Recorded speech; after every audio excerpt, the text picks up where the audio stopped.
खुरासान के एक छोटे से गांव में एक बूढ़ी औरत रहती थी। उसका एक ही सहारा था, उसका बेटा तारेक। तारेक देखने में एक बिल्कुल साधारण सा लड़का था, मगर एक अजीब सी बात थी। उसकी कमर से हमेशा एक तलवार लटकती रहती थी।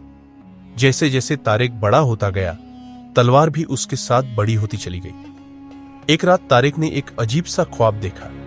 अगली रात भी वही ख्वाब आया, तीसरी रात भी वही ख्वाब। तारेक समझ गया कि यह कोई साधारण ख्वाब नहीं है। उसके चेहरे पर रोशनी सी फैल गई। उसकी मां ने पूछा, तारेक, आज तुम इतने खुश क्यों हो? तारेक बोला, अम्मा, मैंने एक ख्वाब देखा है, मगर मैं वो ख्वाब किसी को नहीं बता सकता। अम्मा ने नरमी से कहा, बेटा, मुझे सुना दो, मैं किसी को नहीं बताऊंगी। मगर तारेक ने इनकार कर दिया। अम्मा नाराज हो गई और बोली, अगर तुमने ख्वाब नहीं बताया तो मैं तुमसे अच्छी तरह पेश नहीं आऊंगी। तारेक ने फिर भी इनकार किया। आखिर मां गुस्से में आ गई और उसे डांटने लगी, फिर मारा भी। मगर तारेक ने ख्वाब नहीं बताया। उसी वक्त शहर का काजी उधर से गुजर रहा था। उसे बच्चे की चीखें सुनाई दी। उसने फौरन अपने सिपाहियों को भेजा कि जाकर देखे क्या मामला है। सिपाही तारेक को लेकर आए। काजी ने पूछा, बेटा, क्यों रो रहे थे?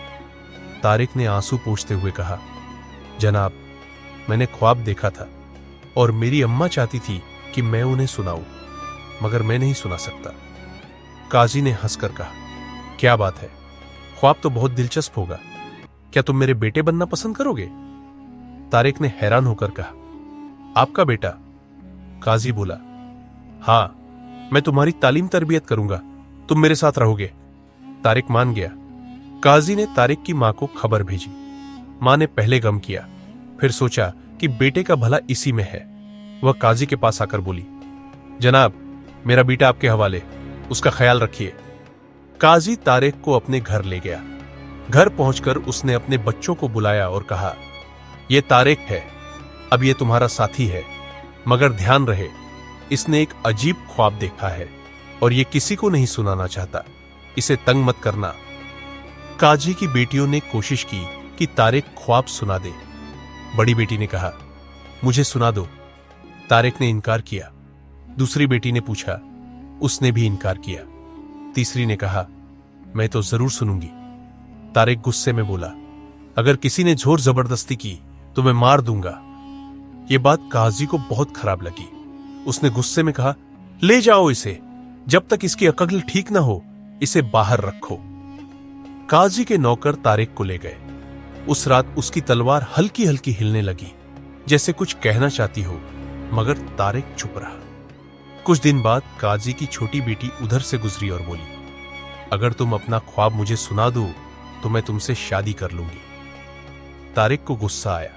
उसने कहा, मैंने कहा था जो ख्वाब पूछेगा मैं उसे मारूंगा, और उसने उसे 2-3 थप्पड़ मार दिए। लड़की रोती हुई काजी के पास गई और सारी बात बता दी। काजी गुस्से से भर गया। उसने कहा, अब यह लड़का किसी कीमत पर नहीं बचेगा, और उसने हुक्म दिया फांसी का चबूतरा तैयार किया जाए। लोग इकट्ठा हो गए। तारेक की आंखों पर पट्टी बांध दी गई। तभी एक सुनहरी घोड़ागाड़ी वहां आकर रुकी। उसमें बादशाह, इस मुल्क का सुल्तान, खुद बैठा था। उसने कहा, रुको, इस बच्चे को फांसी मत दो। सुल्तान ने तारेक की पट्टी हटवाई और पूछा, बेटा, क्या हुआ?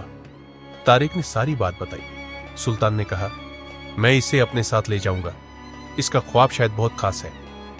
काजी ने सर झुकाकर कहा, जनाब, ले जाइए, हमें यह बदतमीज नहीं चाहिए।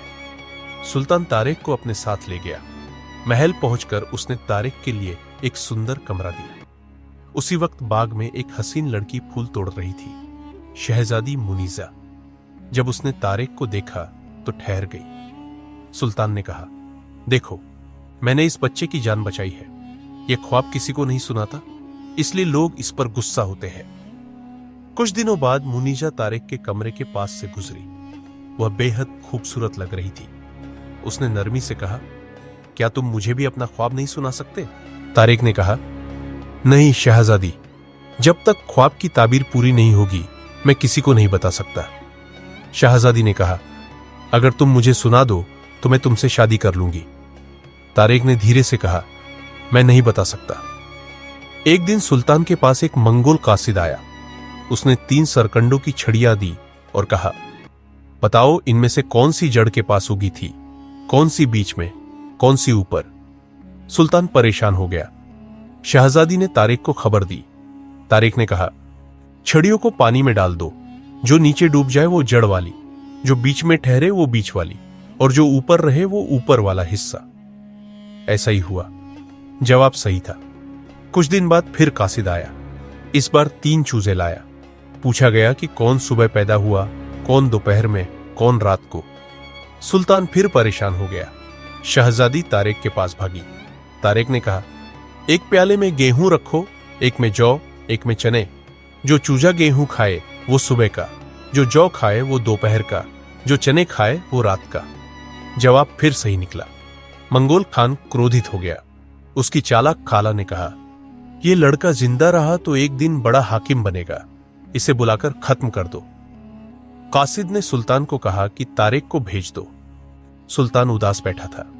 तारिक ने कहा, आप 2 लड़के मेरे जैसे ढूंढ लीजिए। सुल्तान ने ढूंढ लिए। तीनों को एक जैसे कपड़े पहना दिए गए। मंगोल लोग पहचान न सके। रात को जादूगरनी आई और असली तारिक की आस्तीन काट गई। मगर सुबह तीनों लड़कों ने अपनी अपनी आस्तीनें फाड़ ली। मंगोल खान फिर पहचान न सका और तीनों को लौटा दिया। कुछ दिन बाद फिर बुलावा आया। इस बार तारिक को अकेले। तारिक चला गया। दरवाजे पर जादूगरनी बोली, अब तुम बच नहीं पाओगे। तारिक चुप रहा। सैकड़ों मंगोल सिपाही उस पर टूट पड़े। तारिक की तलवार बिजली की तरह निकली और पूरे मैदान को खाली कर दिया। जादूगरनी ने तारिक की तलवार पकड़ने की कोशिश की तो तलवार ने उसकी नाक काट दी। मंगोल खान ने पूरी फौज भेजी, मगर तारिक की तलवार ने सबका सफाया कर दिया। वापस लौटते वक्त तारिक की मुलाकात सुल्तान और शहजादी की फौज से हुई। सब खुश होकर नारे लगाने लगे। सुल्तान ने तारिक को गले लगाकर कहा, बेटा तुम बहादुर हो, अब तुम शहजादी से शादी करो। तारिक की आंखों में आंसू आ गए। उसने कहा, अलीजा, मैं तो एक गरीब बूढ़ी औरत का बेटा हूं, क्या मैं काबिल हूं? सुल्तान मुस्कुराया, तुमने 3 बार मेरी सल्तनत को बचाया है।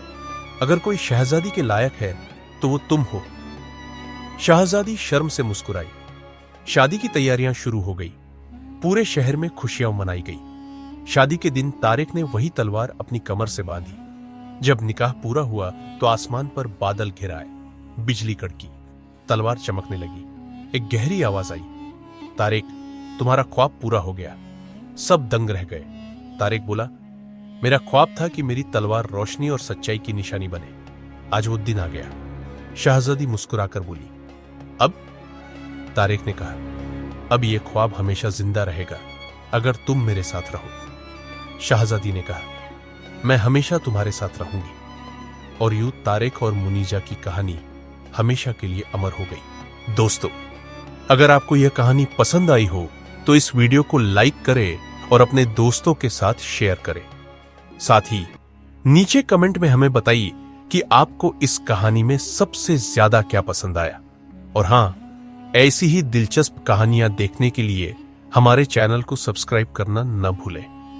वीडियो देखने के लिए आपका बहुत बहुत धन्यवाद।